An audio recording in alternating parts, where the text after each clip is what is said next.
नम्रता, आज गवारीची भाजी दाखवणार आहेस का? हां, आज मी दाखवणार आहे गवारीची भाजी. ह्याला मी बारीक चिरून घेतलं आहे, दोन्ही साईडची टोकं काढून.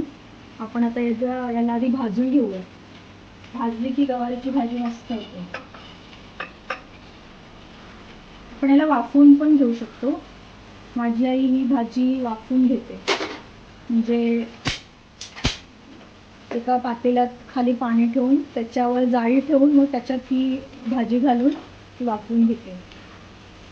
कुकरमध्ये घेता येते का आपल्याला वाफवून? नाही, आणि ती खूप जास्त शिजणार आणि खूप अशी गिबलिबी होणार.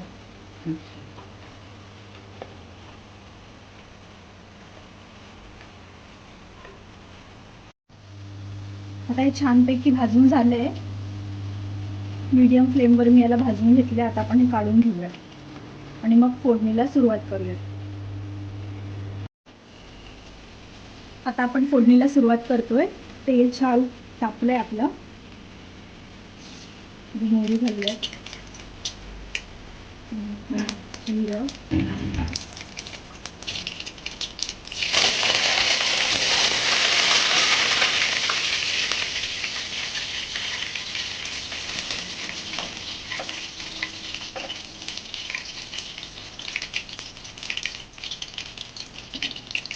कांदा घालूया. 2 कांदे चिरून घेतले.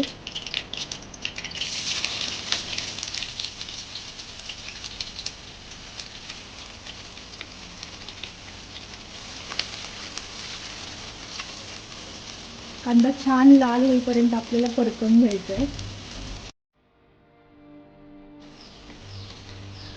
कांदा छान लाल झालाय. आता मी टाकते आलं, लसूण आणि मिरचीची पेस्ट.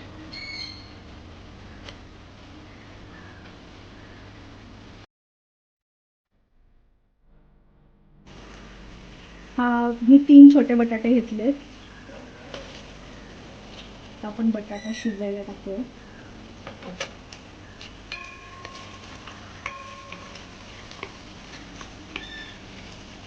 बटाटा छान आपल्याला तेलात शिजवून घ्यायचा आहे.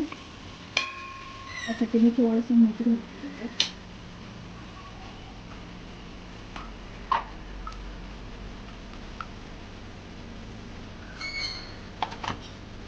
आणि याला आपल्याला झाकून ठेवायचं, म्हणजे आपला बटाटा लवकर शिजेल.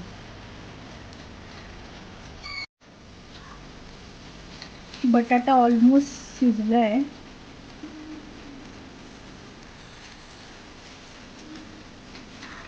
आणि जो काय थोडा राहिला असेल तो गवारसोबत परत तो शिजेलच. आता मी याच्यात सगळे मसाले टाकते.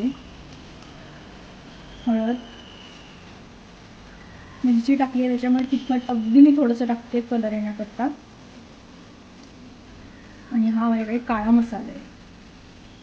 तुमच्याकडे जो मसाला अवेलेबल असेल तो तुम्ही टाकू शकता.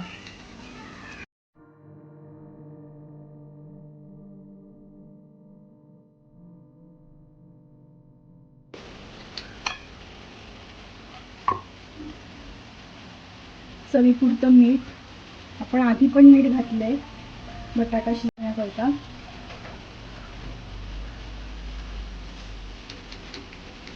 हे थोडंसं शिजलं की आपण याच्यात शेंगदाण्याचा कूट घालणार आहोत. आपण याला झाकून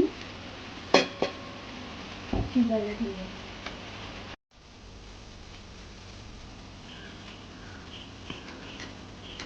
भाजी शिजून तयार आहे.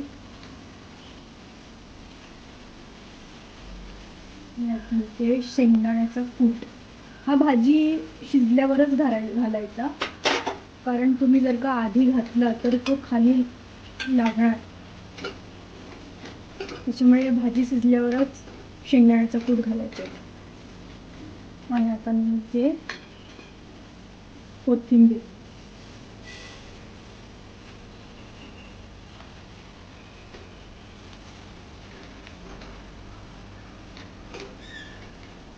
गवार आणि बटाट्याची भाजी शिजून तयार आहे.